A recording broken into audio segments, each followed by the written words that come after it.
तो आपके अपने चैनल पावर पॉइंट ज्ञान में दोस्तों आपका स्वागत है। दोस्तों मैं 2 दिन पहले 10 सवाल लेकर आया था और मैंने बोला था कि मैं हर दिन जो है इस सवाल को हम लोग जो है डिस्कस करेंगे, इसके आंसर को डिस्कस करेंगे। बिकॉज ये जो 10 सवाल होते हैं, ये 10 सवाल जो है मेरे नहीं बनाए गए हैं, ये पावर पॉइंट में किसी भी इंटरव्यू में आप जाएंगे तो आपसे सवाल किए जाएंगे। तो दोस्तों कल का हमारा जो आंसर डिस्कस था, क्वेश्चन आंसर, वो था बॉयलर के प्रोटेक्शन पे। दोस्तों हर एक इंटरव्यू में पूछा जाता है कि बॉयलर के प्रोटेक्शन को बताइए। तो दोस्तों आई होप सो कि आपको बॉयलर प्रोटेक्शन अच्छा लगा होगा। दोस्तों आज का हमारा टॉपिक है, बहुत इंपॉर्टेंट है, वो है रीहीटर प्रोटेक्शन। जनरली ये जो रीहीटर का कॉन्सेप्ट होता है, ये जो होता है पीएफ बॉयलर में होता है। दोस्तों जैसे हमारे यहाँ क्या होता है, सुपर हीटर होता है एएफबीसी सीएफबीसी बॉयलर में, यहाँ सुपर हीटर लगाते हैं क्योंकि सुपर हीटर काम होता है स्टीम के टेम्परेचर को सुपर हीट करना, मतलब डिग्री ऑफ सुपर हीट, मतलब सैचुरेशन से सुपर हीट की ओर ले जाने का काम सुपर हीटर करता है। सेम उसी प्रकार जो होता है पीएफ में सुपर हीटर के साथ साथ साइक्लिक एफिशिएंसी को बढ़ाने के लिए हमें जो है रीहीटर का भी प्रोविजन दिया होता है। रीहीटर क्या करता है, जो टरबाइन एचपी टरबाइन होता है, उस टरबाइन से जो स्टीम जाती है और वर्क डन करती है, उसमें कहीं ना कहीं वर्क डन करने के बाद उसमें एनर्जी रिमेन रहती है, मतलब पूरा उसका एंथैल्पी ड्रॉप नहीं हुआ रहता है, उसमें कहीं ना कहीं अभी भी एनर्जी रहती है। तो हम लोग क्या करते हैं, सेम प्रेशर पे जो होते हैं कांस्टेंट प्रेशर पे हीट एडिशन करते हैं, मतलब रीहीटर के माध्यम से उसको और सुपर हीट करते हैं और सुपर हीट करके आईपी टरबाइन के थ्रू हम जो है इनलेट करा के फिर से वर्क डन कराते हैं। दोस्तों तो हमें जो होती ज्यादा से ज्यादा वर्क डन मिलता है। ये हो गया रीहीटर का कॉन्सेप्ट। अब दोस्तों हम पढ़ने जा रहे हैं रीहीटर प्रोटेक्शन। तो दोस्तों रीहीटर प्रोटेक्शन का मतलब ये होता है कि किसी भी कारणवश अगर आपके रीहीटर में स्टीम का सप्लाई जाना बंद हो गया तो उस कंडीशन में रीहीटर का कॉइल जो होता है ओवरहीट होकर के क्या हो जाएगा, जल जाएगा, खराब हो जाएगा या स्टार्वेशन हो जाएगा। तो उसी रीहीटर कॉइल को या रीहीटर को प्रोटेक्ट करने के लिए हम लोग क्या रीहीटर प्रोटेक्शन होता है। और ये रीहीटर प्रोटेक्शन में क्या होता है कि लगता है तो बॉयलर क्या होता है, ट्रिप हो जाता है। उसी कंडीशन को हम पढ़ने वाले हैं। दोस्तों मैं थोड़ा ब्रीफ कर देता हूं कि reheater protection is the provide to protect reheater against starvation, जो मैंने बताया था दोस्तों, against starvation of steam flow during abnormal condition. मैंने बताया दोस्तों कि अगर किसी भी कारणवश स्टीम का फ्लो रीहीटर में जाना बंद हो जाएगा तो उसमें स्टार्वेशन हो जाएगा, जिसकी वजह से जो है रीहीटर का कॉइल डैमेज हो सकता है। उसी को प्रोटेक्ट करने के लिए रीहीटर प्रोटेक्शन दिया होता है। तो दोस्तों इसी चीज को हम लोग पढ़ेंगे। अब दोस्तों हमको यह देखना है कि कंडीशन ऐसे कौन से हैं जिसमें रीहीटर प्रोटेक्शन इनेबल होता है। तो हमको जानना है कि रीहीटर प्रोटेक्शन इनेबल होने की कौन सी कंडीशन है। तो दोस्तों इसमें 4 कंडीशन है।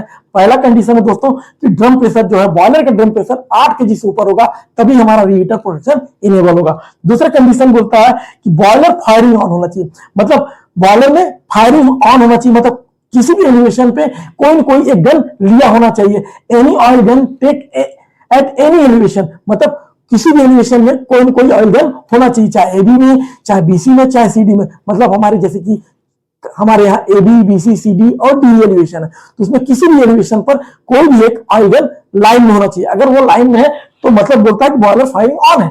और तीसरा बोलता है कि एलपी बाईपास और एचपी बाईपास को 2% से ज्यादा ओपन होना चाहिए। अगर ये कंडीशन फुलफिल होता है तो हमारा रीहीटर प्रोटेक्शन इनेबल माना जाएगा, वरना इनेबल नहीं माना जाएगा। तो दोस्तों आपको कंडीशन ये मालूम चल गया होगा। अब अगला कंडीशन है दोस्तों कि condition to trip boiler on reheater protection, मतलब ऐसा कंडीशन जिस पर बॉयलर ट्रिप हो जाता है रीहीटर प्रोटेक्शन पर, वो कौन से ऐसे कंडीशन है उसको हम डिस्कस करते हैं, क्योंकि ये बहुत ज्यादा पूछे जाते हैं। तो दोस्तों उसमें बोलता है कि कंडीशन ये है कि व्हेन बॉयलर इज वर्किंग, मतलब अगर बॉयलर चल रहा है और उस कंडीशन में रीहीटर प्रोटेक्शन सबसे पहले क्या होना चाहिए, इनेबल होना चाहिए। तभी बॉयलर में मतलब हमारी जो है बॉयलर की टिपिंग होगी रीहीटर प्रोटेक्शन में। तो वो कैसे है, बॉयलर रनिंग कंडीशन में होना चाहिए, वर्किंग होना चाहिए। तो उस कंडीशन में पहला होता है कि रीहीटर प्रोटेक्शन को आप इनेबल करना है। दूसरा, जनरेटर सर्किट ब्रेकर अगर ओपन होता है या टरबाइन ट्रिप होता है। दोस्तों इसको बताना चाहूंगा कि सपोज दैट आपका जनरेटर सर्किट ब्रेकर ओपन हुआ तो सिंपल सी बात है, जीसीबी ऑन होने पर जो होगा टरबाइन को ट्रिप होना ही होगा।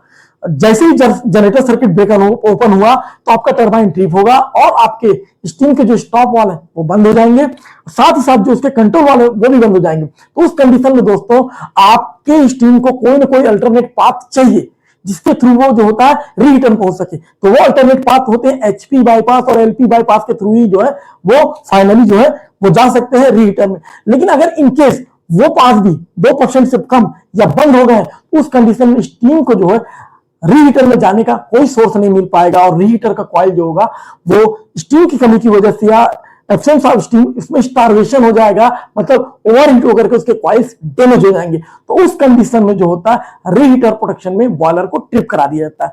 ये बॉयलर की सेफ्टी के लिए होता है, साथ साथ मतलब रीहीटर की सेफ्टी के लिए बॉयलर को ट्रिप कराया जाता है। तो दोस्तों ये हो गया मेरा कंडीशन रीहीटर प्रोटेक्शन पर बॉयलर को ट्रिप होने का। दोस्तों थोड़ा सा मैं सिलेबस से बाहर जा रहा हूं। अब दोस्तों थोड़ा सा मैं आपको ब्रीफ करता हूं कि इस कंडीशन पे बॉयलर ट्रिप होता है, मतलब मास्टर फ्यूल ट्रिप एक्ट हो जाएगा। तो दोस्तों मास्टर फ्यूल ट्रिप क्या होता है थोड़ा सा बताना चाहूंगा। देखिए कंडीशन है एक 70% लोड से ऊपर और एक है 70% लोड से नीचे। सपोज कहता है एमएफटी कि अगर आपका बॉयलर या यूनिट जो है आपका 70% लोड से ऊपर चल रहा है, उस कंडीशन पे आपका टरबाइन ट्रिप हो जाता है 70% लोड से ऊपर के कंडीशन में। तो उस कंडीशन पे आप उतने अमाउंट ऑफ स्टीम को कहां लेकर जाओगे? तो उस कंडीशन पे टरबाइन ट्रिप होने पर बॉयलर को ट्रिप करा दिया जाता है, मतलब एमएफटी एक्ट हो जाएगा अगर लोड 70% से ऊपर है। लेकिन अगर लोड 70% से नीचे तो एमएफटी एक्ट नहीं होना चाहिए। लेकिन रीहीटर प्रोटेक्शन ये बोलता है कि किस कंडीशन पे बॉयलर ट्रिप नहीं होगा?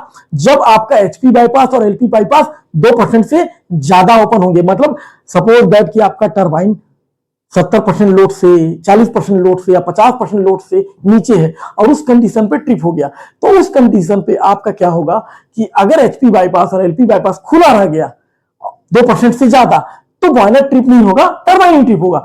लेकिन अगर 2% से कम खुला रह गया एचपी बाईपास और एलपी बाईपास, तो उस कंडीशन पे आप जो है जो रीहीटर होता है उसमें स्टीम नहीं भेज पाओगे और उस स्टीम की एब्सेंस की वजह से उसमें स्टारवेशन हो जाएगा, ओवरहीट होकर कॉइल जल जाएगी। उसको प्रोटेक्ट करने के लिए जो है वहां पर एमएफटी लगेगा, मतलब रीहीटर प्रोटेक्शन में एमएफटी एक्ट कर जाएगा और हमारा बॉयलर बंद हो जाएगा और हमारा रीहीटर कॉइल सेव रह जाएगा। तो दोस्तों ये था हमारा रीहीटर प्रोटेक्शन।